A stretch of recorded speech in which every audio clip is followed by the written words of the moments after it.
I'm Estelle Thomson, your mistress of radiance, and this is Walk with Me in Butterfly Alley, a Chic West podcast revival. This is a 10-minute audio series about living a meaningful, sparkly life. One walk, one idea, one story. In each 10 minutes mini episode, I'll share with you what I've been thinking about, what life is teaching me, and maybe a question for your own reflection. So grab a coffee, lace up your shoes, or simply settle in. Let's take a walk together, unfiltered. Welcome to Butterfly Alley.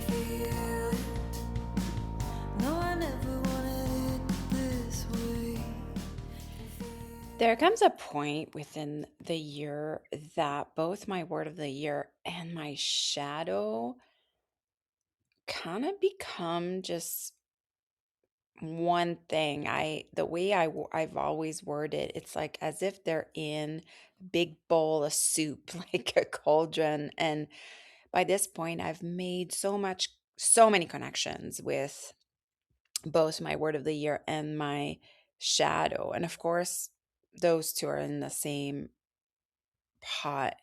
I've been awake to synchronicities and patterns, and I've done so much metaphorical work, embodiment work. This is my yoga practice. This is my body maps practice. This is my creativity practice. This is my journaling practice. And yeah, and I even last year, I remember I kept wanting to say bold loss and I was saying bold love. And then I kept saying bold love and I was saying bold loss. Like this is such an indication that this dimension has really been integrated since they are one and the same.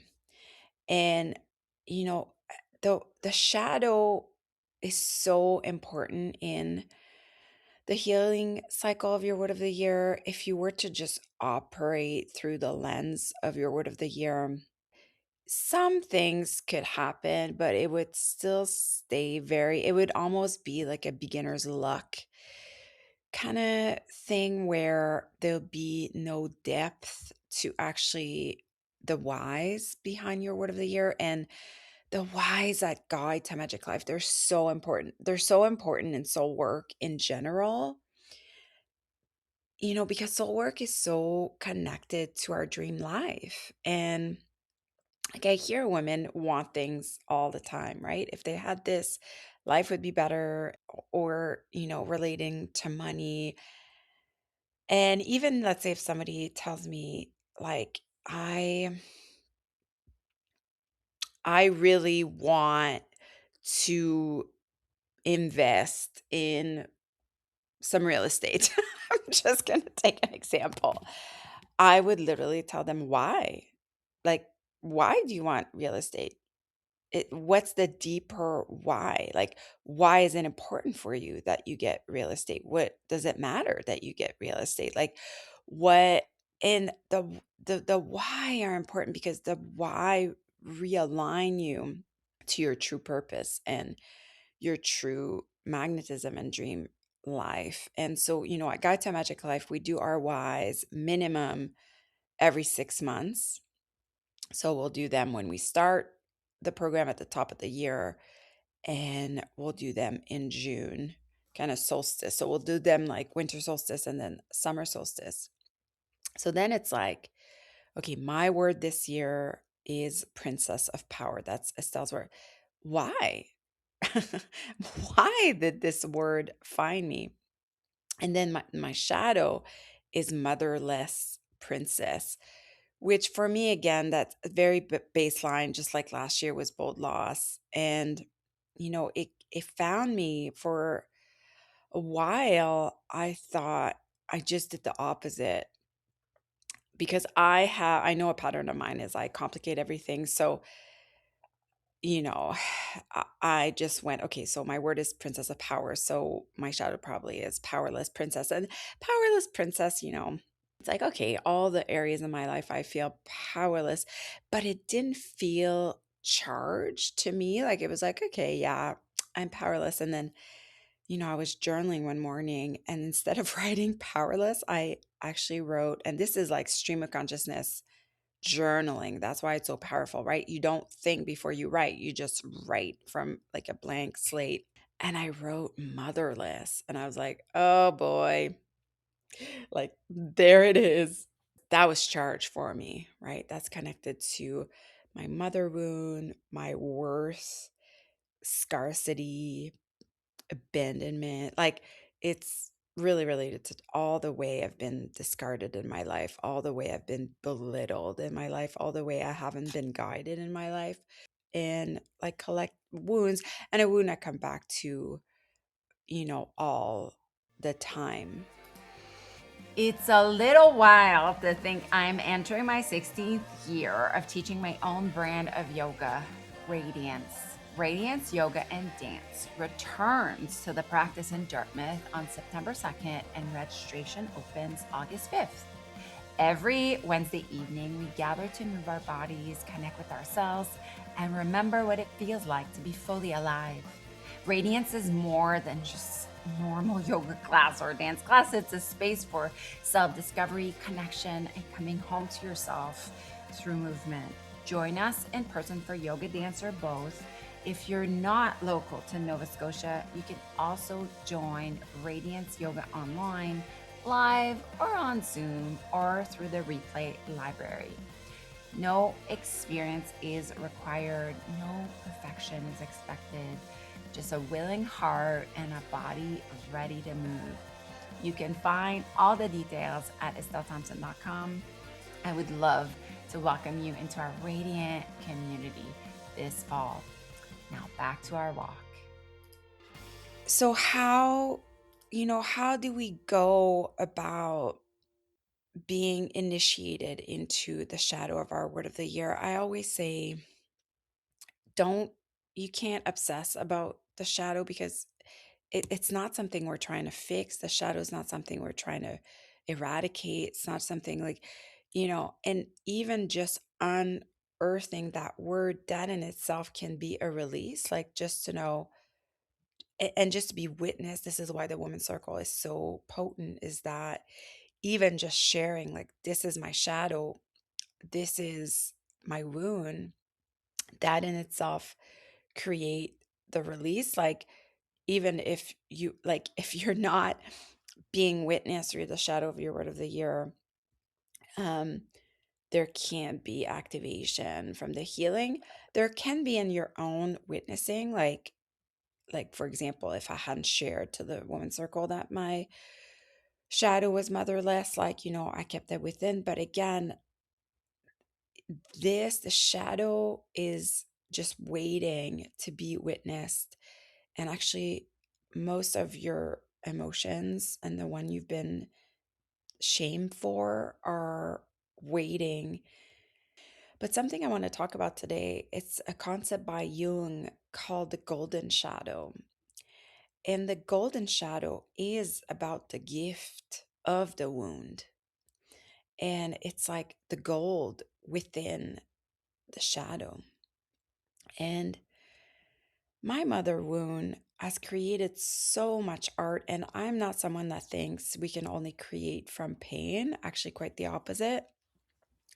But oh, I've created so much from this wound. I've created all my mother deck and my baby deck and my she deck, and my art is about women and mysticism and magical realism.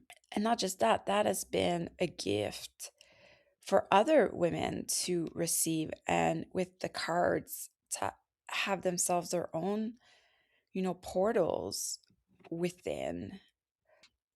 The shadow brings awareness to your wound and then its gift, and the other brings direction.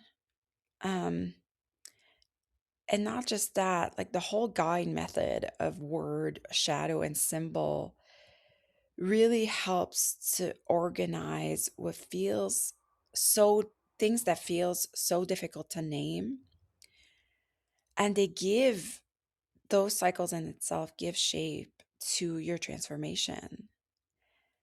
They remind us, shadow reminds us that hardship, it belongs to your unraveling. It belongs to your unlearning. It belongs to your becoming.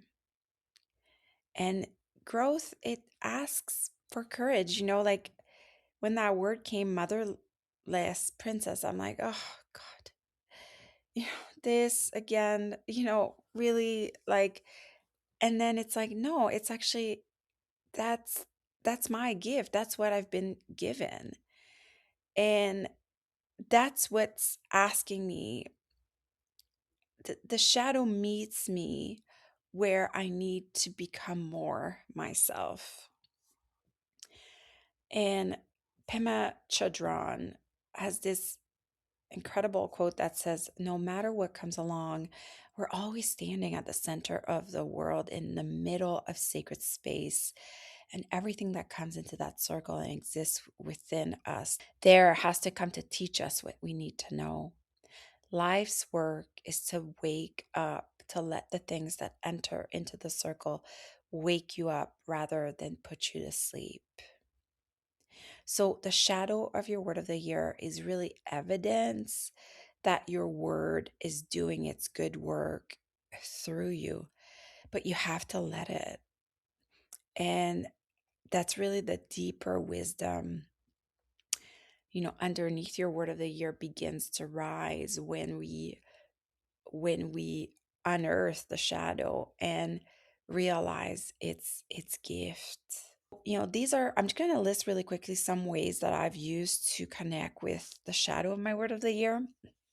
Um, and that in itself moves me forward, creates awareness, moves me forward.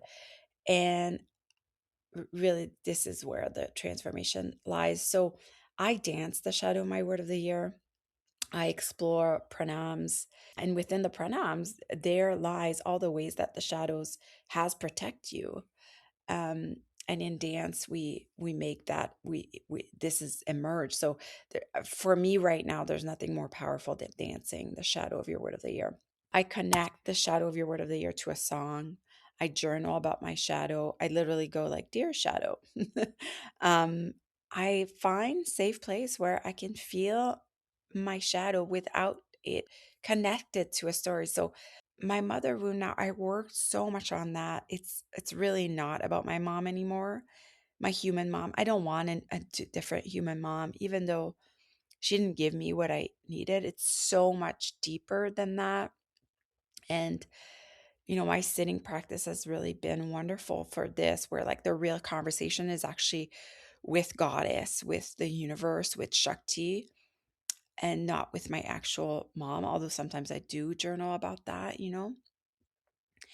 I paint, sketch, mark, make with my shadow of the word of the year. Body map, huge. Body map in itself is shadow work, period.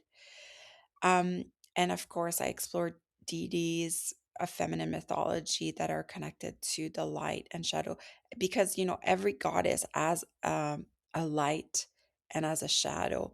And so the book Awakening Shakti by the late Sally Captain is an incredible resource.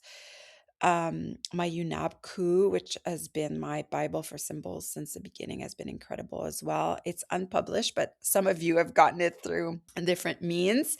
And my Guide to a Magic Life deck is a great place to find shadow and myth to your word of the year.